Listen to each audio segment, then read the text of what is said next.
Hi hello నమస్తే welcome to our channel. ప్రస్తుతం స్టూడియోలో మనతో పాటు ఉన్నారు AMFI registered mutual fund distributor Bonigala Salmon garu. నమస్కారం సాల్మన్ గారు. నమస్తే అమ్మా. సో సాల్మన్ గారు, రీసెంట్ గా ఒక ఆర్టికల్ చదివాను. Axis Bank mutual fund CEO Gop Kumar గారు ఏమన్నారంటే, పెట్టుబడి అంటే ఎఫ్&ఓ అనుకుంటున్నారు, ఫ్యూచర్ అండ్ ఆప్షన్స్ అనుకుంటున్నారు ఇప్పుడు ప్రజెంట్ జనరేషన్. సో దానివల్ల నష్టపోతున్నారు.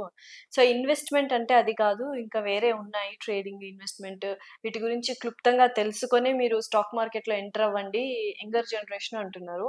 అసలు ఏం నిజంగానే ఇన్వెస్ట్మెంట్ అంటే ఎఫ్&ఓ ఆప్షన్స్ కాదా, ఫ్యూచర్ అండ్ ఆప్షన్స్ కాదా? మంచి క్వశ్చన్ అడిగారమ్మా. మనం వీడియోలు చేసే ప్రధాన ఉద్దేశం ప్రజలు నష్టపోకూడదు, కొంచెం సంపాదించుకోవాలన్నది. ప్రజలు ఈక్విటీలోకి వచ్చి కంపెనీలో ఓనర్షిప్ పొంది డబ్బు సంపాదించుకోవాలన్నది మనం సోషల్ పోస్ట్ టీవీ ద్వారా ప్రజలకు తెలియజెప్తున్నాం. ఇక్కడ మీరు అన్నారు, కరెక్ట్గా అన్నారు.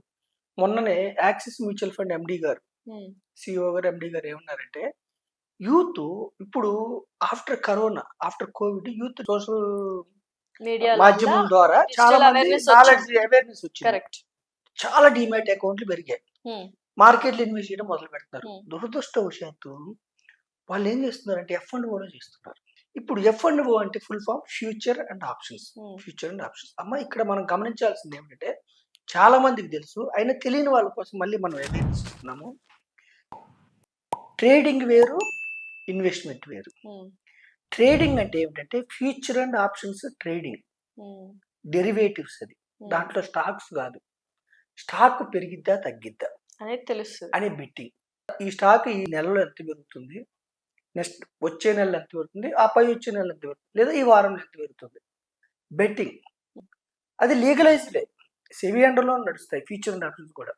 కానీ డెరివేటివ్స్, ఫ్యూచర్ అండ్ ఆప్షన్. అలాగే ఇంట్రాడే ఇదే రోజు కొనాలి, ఇదే రోజు ఈవినింగ్ కల్లా అమ్మాలి. ఇంట్రాడే ట్రేడింగ్, అంతే. ట్రేడింగ్, అది కూడా ట్రేడింగ్. ఈ రెండు చోట్ల మన డబ్బు జీరో అయ్యే అవకాశం ఉంటుంది. ఫ్యూచర్ అండ్ ఆప్షన్స్ లో ఇంట్రాడేలో మనం ఇంట్రాడే ఈవినింగ్ వరకు అమ్మలేదు అనుకోండి, స్క్వైర్ ఆఫ్ చేసేస్తారు, అంతే. మనం పెట్టిన ఇది ఏముండదు, చేసేస్తారు. మనం హోల్డింగ్స్ కింద మార్చుకుని, డబ్బు కట్టి హోల్డింగ్స్ కింద మార్చుకుంటే ఓకే, లేదా స్క్వైర్ ఆఫ్ చేస్తారు. ట్రేడ్ చేసినా ఎక్కువ కమ్ముతామో తక్కువ కమ్ముతామో తెలియదు. మార్నింగ్ కొన్నామమ్మా, ఈవినింగ్ కి పెరిగింది అనుకోండి, మనం 100 రూపాయల దగ్గర కొన్నాము, పెరిగింది అనుకోండి 110 అయింది అనుకోండి, మనకు లాభం వస్తుంది. కానీ అవతల నాకు వస్తుందంటే అవతల ఇంకొక వ్యక్తికి లాస్ డెఫినెట్లీ. నాకు 1,00,000 రూపాయలు వచ్చిందంటే అవతల ఇంకొక వ్యక్తి 1,00,000 రూపాయలు పోగొట్టుకున్నట్టు ఇంట్రాడేలో. అలాగే ఫ్యూచర్ అండ్ ఆప్షన్స్ ఏంటంటే, ఇంట్రాడే ఏ రోజు ఆ రోజు సెటిల్మెంట్ ఉంటుంది. ఫ్యూచర్ అండ్ ఆప్షన్స్ ఏమిటంటే కాంట్రాక్ట్ ఎక్స్పైరీ వారం రోజులు, నెల, 2 నెలలు, 3 నెలలు అలా ఉంటుంది. సో ఈ మనం నెల కాంట్రాక్ట్ తీసుకుంటే లాస్ట్ థర్స్డే రోజు సెటిల్ చేస్తారు. డెరివేటివ్స్ అందులో అయితే ఇంట్రాడే కానీ ఈ ఫ్యూచర్ అండ్ ఆప్షన్స్ లో ఇండెక్స్ల మీద కూడా మనం ఆడొచ్చు. అయితే సామాన్యమైన ప్రజలు ఏమనుకుంటున్నారంటే, సరే ఇప్పుడు ట్రేడింగ్ ఇది. ఇన్వెస్ట్మెంట్ అంటే ఏమిటి? ఒక కంపెనీ స్టాక్ కొని వెయిట్ చేయటాన్ని ఇన్వెస్ట్మెంట్ అంటారు. నేను ఒక కంపెనీ స్టాక్ కొన్నాను, ఒక మారుతిను, లేకపోతే హీరోను, ఎంఆర్ఎఫ్, ఏదన్నా కానీ ఒక స్టాక్ కొన్నాను.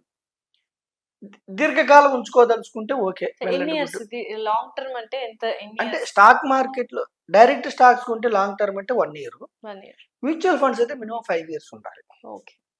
ఓకేనమ్మా. అయితే డైరెక్ట్ స్టాక్స్ కొన్నాము, తగ్గింది వెయిట్ చేస్తాం, మళ్ళీ పెరిగినప్పుడు అమ్ముకుంటాం. తగ్గినప్పుడు ఏంటి, మనకు లాస్ వస్తుంది, కానీ లాస్ రియలైజ్ కాదు.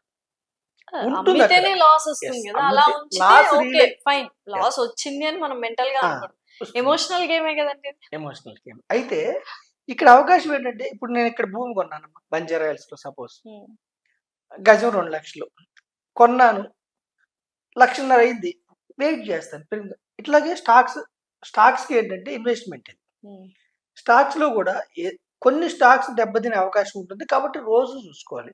ఇది ఇన్వెస్ట్మెంట్. స్టాక్స్ కొనటాన్ని ఇన్వెస్ట్మెంట్, హోల్డింగ్స్ అంటారు. ఇక్కడ మీకు బెటర్. అయితే ఫ్యూచర్ అండ్ ఆప్షన్స్ అనేది యూస్ చేయకూడదు. ఫ్యూచర్ అండ్ ఆప్షన్స్ అనేది ఏంటంటే అమ్మా, ప్రాబబిలిటీ ఆఫ్ జీరో అయ్యే అవకాశం ఉంటుంది, మొత్తం వైట్ వాష్. అయితే స్టాప్ లాస్ పెట్టుకుంటే నష్టాన్ని తగ్గించుకోవడం, నష్టాన్ని మొత్తం వెళ్ళకుండా కొంతవరకు వెళ్ళిన తర్వాత స్క్వైర్ ఆఫ్ అయ్యేలాగా పెట్టవచ్చు. రిస్క్ అనే ఛాన్సెస్ ఎక్కువ ఉంటాయి, చాలా ఎక్కువ. అయితే ఈవెన్ స్టాప్ లాస్ పెట్టినప్పుడు కూడా అమ్మా, ఒక్కసారి మీరు చూస్తారు, మోడీ గారు ఆ రోజు ఎలక్షన్ కౌంటింగ్ రోజు వెనకబడినప్పుడు ఒకటేసారి 2000 పాయింట్లు డౌన్ అవటం, 1500 పాయింట్ డౌన్. అలాంటి ఎక్స్ట్రీమ్ కండిషన్లో స్టాప్ లాస్ పెడితే కూడా ట్రిగ్గర్ అయిపోయి వెళ్ళిపోతాయి. స్టాప్ లాస్ పెడితే కూడా అవి మన ఆపలేవు మన నష్టాన్ని. అప్పుడు పోతే హ్యూజ్ అమౌంట్లో పోతుంది. వచ్చినోడికి అలాగే వస్తుంది. కానీ వచ్చిన వాళ్ళు ఎంతమంది అంటే సెబీ డేటా ఓన్లీ 10% పీపుల్కే వస్తుంది. ఓకే. 10%లో సామాన్యమైన రిటైల్ ఇన్వెస్టర్స్ ఉన్నారా, లేకపోతే కంపెనీస్ ఉన్నాయా మనకు తెలియదు. ఎక్స్‌పర్టైజ్డ్ మీలాగా ఎక్స్‌పర్టీస్ ఉన్నారా? కంపెనీస్ జనరల్గా ఏం చేస్తాయి అంటే mutual fund stock market companies వాళ్ళ నష్టాలను తగ్గించుకోవడం కోసం హెడ్జింగ్ కోసం వాడతాయి ఫ్యూచర్ అండ్ ఆప్షన్స్. మనం రిటైల్ ఇన్వెస్టర్స్ ఏం చేస్తున్నారంటే షార్ట్ పీరియడ్లో కోటీశ్వరుడు అవ్వాలి. ఇప్పుడు మ్యూచువల్ ఫండ్స్లో మనం ఏం చెప్తున్నాము, దీర్ఘకాలంలో కోటీశ్వరుడు అవుతారు 20 ఏళ్ళకి 25 ఏళ్ళకి. అది నచ్చట్లేదు వాళ్ళకి. షార్ట్ అండ్ స్వీట్గా షార్ట్ పీరియడ్లో కోటీశ్వరుడు కావాలి. ఇక్కడ అవకాశం ఉందా ఎఫ్ఓలో ఉంది, కానీ ప్రాబబిలిటీ ఎంత, వెరీ లెస్ ప్రాబబిలిటీ. సక్సెస్ అయిన వాళ్ళు వెరీ లెస్. సో అందుకని యాక్సిస్ ఎండి గారు యూత్ ఇన్వెస్ట్మెంట్ అనగానే, స్టాక్ మార్కెట్ ఇన్వెస్ట్మెంట్ అనగానే ఫ్యూచర్ అండ్ ఆప్షన్స్ అనుకుంటున్నారు, ఇంట్రాడే అనుకుంటున్నారు, వాళ్ళు పోగొట్టుకుంటున్నారు. అందుకే సెబీ కూడా మనం డిమాట్ అకౌంట్ ఓపెన్ చేయగానే అవేర్నెస్ కోసం ఫస్ట్ వచ్చే మనకి హెచ్చరిక ఏమిటంటే 90% of the people in future and ఆప్షన్స్లో డబ్బులు పోగొట్టుకుంటున్నారు, మీరు జాగ్రత్తగా అవేర్నెస్తో చూడండి అని మనకిస్తుంది. సెబీ ఎప్పుడు ఇన్వెస్టర్స్ యొక్క ప్రయోజనాలు కాపాడుతూ ఉంటుంది. సో ఇక్కడ మనం డైరెక్ట్ స్టాక్స్లో కూడా మనకు సబ్జెక్ట్ ఉండాలి. అయితే equity mutual funds, diversified equity mutual funds తీసుకుంటే మన కోసం, మనం హాయిగా నిద్రపోతున్నా కానీ, మనం డబ్బు పెట్టి నిద్రపోతుంటే కూడా మన కోసం ఫండ్ మేనేజర్స్, మ్యూచువల్ ఫండ్ సంస్థలు పనిచేస్తుంటాయి. వాళ్ళ పనే అది. మ్యూచువల్ ఫండ్ సంస్థల పనే ఇన్వెస్టర్కి లాభాలు జనరేట్ చేయడం. వాళ్ళ ఆబ్జెక్టివ్ అది, ఇన్వెస్టర్కి లాభాలు, జాబ్ రెస్పాన్సిబిలిటీనే. వాళ్ళ మ్యూచువల్ ఫండ్ ఉద్దేశం అది, ఇన్వెస్టర్స్కి లాభాలు జనరేట్ చేయడం. సో మన తరపున ఫండ్ మేనేజర్ ఉంటాడు, రీసెర్చ్ టీమ్ ఉంటుంది. మరి వాళ్ళకి ఏమిటంటే కంపెనీస్ కూడా చాలా ఉన్నాయి కదా. సో 44 మ్యూచువల్ ఫండ్ సంస్థలు. అది ఏ కంపెనీ చూస్ చేసుకోవాలి అని. మ్యూచువల్ ఫండ్ లో ఒకటే డిసడ్వాంటేజ్ ఏమిటంటే అమ్మా, నంబర్ ఆఫ్ స్కీమ్స్ వేలకు వేలు ఉంటాయి. ఏ స్కీమ్ తీసుకోవాలి, ఏ స్కీమ్ లో డబ్బు, మీరు అన్నట్టు ఏ కంపెనీ తీసుకోవాలి, 44 మ్యూచువల్ ఫండ్ సంస్థలు ఏ కంపెనీ. దీనికోసమే మ్యూచువల్ ఫండ్ డిస్ట్రిబ్యూటర్లు, ఫినాన్షియల్ అడ్వైజర్స్, లేదంటే ఫినాన్షియల్ ప్లానర్స్, మేమంతా ఒక కోర్స్ చేసిన వాళ్ళు. ఓకేనమ్మా, డైరెక్ట్గా మీరు డిజిటల్ ప్లాట్ఫామ్ ద్వారా కూడా ఇన్వెస్టర్స్ వెళ్ళొచ్చు. అంత అవేర్నెస్, కరెక్ట్ ఇన్ఫర్మేషన్ మనకు దొరుకుతుందా లేదా? కరెక్ట్ అమ్మా. డిస్ట్రిబ్యూటర్ ద్వారా, ఫైనాన్షియల్ అడ్వైజర్ ద్వారా, లేదంటే ఫైనాన్షియల్ ప్లానర్ ద్వారా వెళ్తే లక్ష్యాలకు అనుగుణంగా మనం ఇంటర్వ్యూ చేసేటప్పుడే, మాట్లాడేటప్పుడే వాళ్ళ యొక్క గోల్స్ ఏమున్నాయి, వాళ్ళకి ఎంత ఆస్తులు ఉన్నాయి, ఎంత రిస్క్ తీసుకోగలరు, వాళ్ళ చదువుల కోసమా లేకపోతే వాళ్ళ రిటైర్మెంట్ కోసమా, అన్నీ మనం తెలుసుకుంటాం. దాన్ని బట్టి రిస్క్ని బట్టి, రిస్క్ సామర్థ్యాన్ని బట్టి మనం చేస్తాం. కాబట్టి నేను ప్రజలకి ఏం చెప్తున్నానంటే, మళ్ళీ చెప్పిందే అయినా కానీ కొత్తగా వచ్చే వాళ్ళకి డిమాట్ అకౌంట్ తీసుకోగానే F&Oలు, ఇంట్రాడేలో వెళ్తున్నారు. F&O వెరీ రిస్కీ ప్రోడక్ట్, వద్దని అనట్లేదు, అది కూడా లీగలైజ్డే. కానీ అవుట్ ఆఫ్ 100 10 మెంబర్స్ లాస్ అవుతున్నారు. అవుట్ ఆఫ్ 100 90 మెంబర్స్ లాస్ అవుతున్నారు. కేవలం 10 మెంబర్స్ మాత్రమే గెయిన్ అవుతున్నారు. 10 మెంబర్స్ ఈవెన్ కొంతమంది ఎఫ్డి రిటర్న్ కూడా జనరేట్ చేయలేకపోతున్నారు. ఎఫ్డి రిటర్న్ కూడా మజా వస్తుంది. ఇప్పుడు కార్ స్పీడ్గా వెళ్తుంటే థ్రిల్ వస్తుంది, కానీ థ్రిల్ కిల్స్. రిస్క్ ఉంటుంది, ఇక్కడ రిస్క్ ఉంటుంది, కానీ ఇక్కడ రిస్క్ 0 అయ్యే రిస్క్ కాదు. డైరెక్ట్ స్టాక్స్లో మైట్ బి ఛాన్సెస్, ఏదో 1000 స్టాక్లో ఒక స్టాక్ 0 అయ్యే అవకాశం ఉంది. కానీ ఈక్విటీ మ్యూచువల్ ఫండ్లో, డైవర్సిఫైడ్ ఈక్విటీ మ్యూచువల్ ఫండ్లో ఎప్పుడు 0 కాదు. పైగా ఎవరైతే 10 ఇయర్స్ పైన ఉన్నారో, సెన్సెక్స్లో 10 ఇయర్స్ పైన ఉంటే కేవలం ఒక్కసారి నెగిటివ్ రిటర్న్ వచ్చింది. 15 ఇయర్స్ ఉంటే there is no negative return. పైగా 15% సిఏజిఆర్. మనకి బ్యాంక్ ఎఫ్డీలో 6% వస్తుంది, 7% వస్తుంది. గోల్డ్ కొంటే 8% వస్తుంది. డబల్ ఇన్ఫ్లేషన్ వరకు వస్తుంది. 15% సెన్సెక్స్ లోనే వచ్చింది, ఇండెక్స్ లో.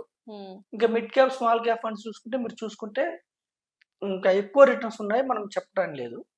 సో 12% లెక్కేసుకున్నా కానీ ఎఫ్డి కంటే కూడా 5 to 6% ఎక్కువ వచ్చే అవకాశాలు ఈక్విటీ మ్యూచువల్ ఫండ్స్ ఉన్నాయి. ఈక్విటీ మ్యూచువల్ ఫండ్స్ అంటే you will become part owner of 30 to 60 companies.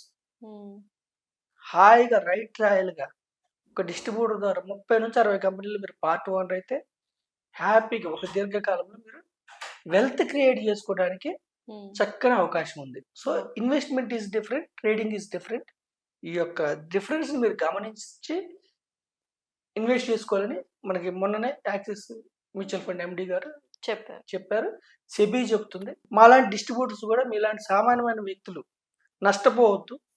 మీ ఇష్టమైన నాలెడ్జ్ వెళ్తే నష్టపోకుండా చక్కగా ఇన్వెస్ట్మెంట్ చేసుకుంటే మీరు వెల్త్ క్రియేట్ చేసుకుంటారన్నది మా ఉద్దేశం. Okay. Thank you so much. Thank you అమ్మా.